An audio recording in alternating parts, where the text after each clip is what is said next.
لەگەڵ بەڕێز لیوا تەحسین خەفاجی بەڕێوەبەری ڕاگەیاندنی وەزارەتی بەرگری عێراق گفتوگۆیان بابەتە دەکەم. بەڕێز تەحسین زۆر سپاس بۆ ئامادەبوونت لەگەڵمان. تێبینی هیچ جوڵەیەکتان لەسەر سنووری سووریا کردووە؟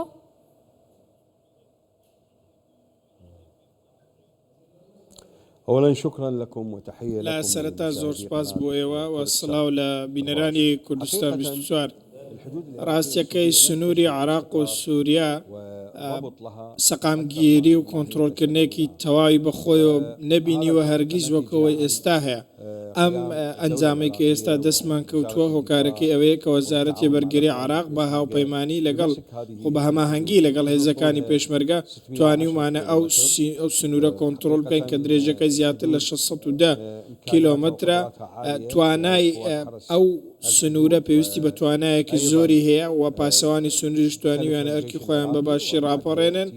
دواتر لە دوای ئەوان سوپای عێراقەیە کەواتە پاسەوانی سنوور و سوپای عێراقیمان هەیە. دواتر هێڵەکانی دیکە لە دوای ئەوانەوە دێن. ئەو توانە سەربازیانەی کە ئێمە ناردوونە لە توانای هەواڵگیری و باشترکردنی دۆخی سنوورەکان ئەوەی لە توانادا بێت هەمویان نێردراوە. دەتوانم بڵێم شکاری زۆر باش کراوە لە توانە و ئاستێکی زۆر باشدان بۆ پاراستنی ئاسایشی سنوورەکان. بۆیە من جەخت لەوە دەکەمەوە و جەخت لە بە هەموو خەڵکی عێراقی دەڵێم کە ئێمە سنوورەکانمان پارێزراوە، سنوورەکانمان زۆر باشن و هەماهەنگی بەرزمان هەیە لەگەڵ پێشمەرگە و لەگەڵ تەواوی وڵاتانی ناوچەکەەوە. باوەڕشمان وایە هێزە ئەمنیەکانی ئێمە دەتوانن ڕوبەڕووی هەر کەسێک بنەوە کە نزیک سنوورەکان. هیچ زانیاریەکتان هەیە کە چەند چەکداری داعش لە زیندانەکانی سووریا هەڵاتون و ناسنامەیان چییە؟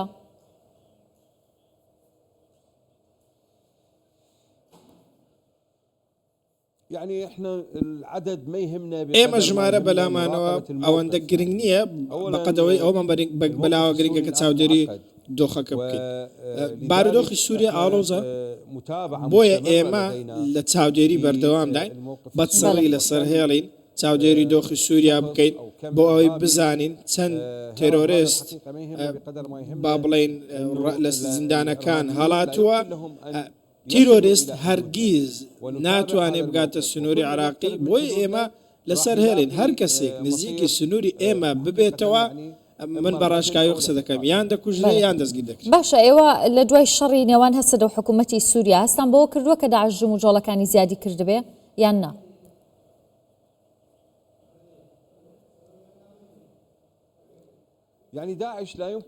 داعش وەکو ئێمە عێراق وەکو سنوور لەوە تێگەیشتون کە داعش هەرگیز وەکو پێشووتری لێ نایێتەوە.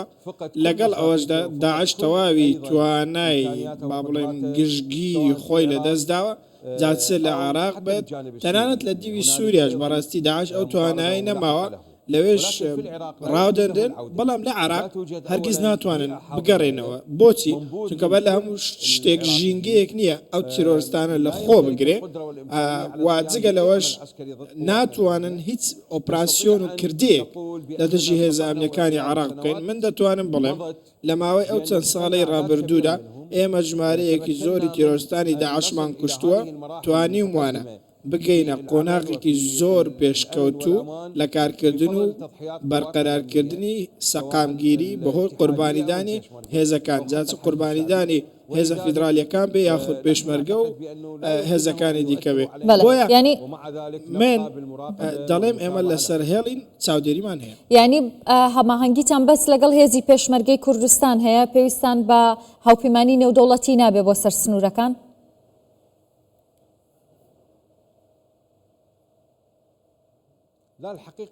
ڕاستیەکەی ئێمە هاوپەیمانی نێودەوڵەتی کشاوەتەوە و ئێستا ئەو کارەی هەیە کارێکی خۆڕسکانەی هێزە ئەمنیەکانی عێراقا کۆتایهێنان بە ئەرکی هێزەکانی هاوپەیمانی لە عێراقدا کە کاری بۆ کراوە. ئێمە لەگەڵ ئەوان بەیەکەوە شەڕمان دەکرد، هاوپەیمانیمان هەبوو، بەڵام ئێستا هاوپەیمانی یاخود هاوئاهەنگی نێوان هێزەکانی پێشمەرگە و هێزە ئەمنیەکان.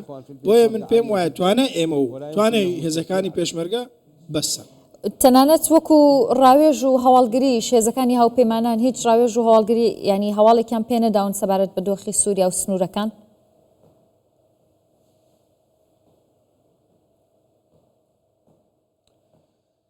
لا التحالف الدولي نەخێر هاوپەیمانی نێودەوڵەتی ئەرکی خۆی بە تەواوی کۆتایی پێهێناوە و بە فەرمی شانەوەیان لە عێراق ڕاگەیەندراوە و دوا بنکەشە بنکەی سەربازی عین ئەسەد بوو ئەوان بنکەکەیان جێهێشت ئێمە لەو ساتەوە پشت بە خۆمان دەبەستین پشت بە کاری خۆمان دەبەستین لەسەر ئاستی کۆمەلگەی نێودەوڵەتی کارکردنی بەردەوام هەیە لەگەڵ وڵاتانی دراوسێ لەگەڵ هەموو ئەولایەنانەی کە لەگەڵمان لەسەر هێڵن بەڵام داعش جارێکی دیکە ناتوانێت بگەڕێتەوە عێراق هۆکارەکەشی زۆر سادەیە ناتوانێت سنووری ئێمە ببڕێت.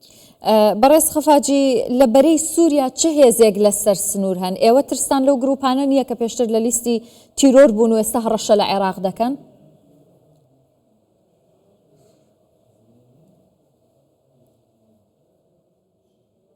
أي قوات تقصد؟ مەبەست کام هێزانەیە؟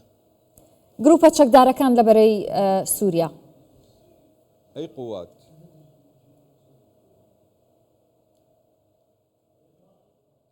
لا احنا هذا الموضوع ئێمە سەبارەت بەم بابەتە ليس لنا علاقة فيه وزارة الدفاع پەیوەندی بە ئێمەوە نییە ئەوان چۆن هێزەکانیان دابش کردووە بەڵام ئێمە وەکو ئەرکی خۆمان کە چاودێریکردنی سنوورە پاراستنی سنوورەکانمانە دوورخستنەوەی ترۆریستانە بۆ دەرەوەی سنوورەکان و ئەوەی کە پەیوەندیش بە سووریاوە هەیە ئەوی تر. دەستخۆش بەڕێز لیوا تەحسین خەفاجی بەڕێوەبەری ڕاگەیاندنی وەزارەتی بەرگری عێراق. سپاس.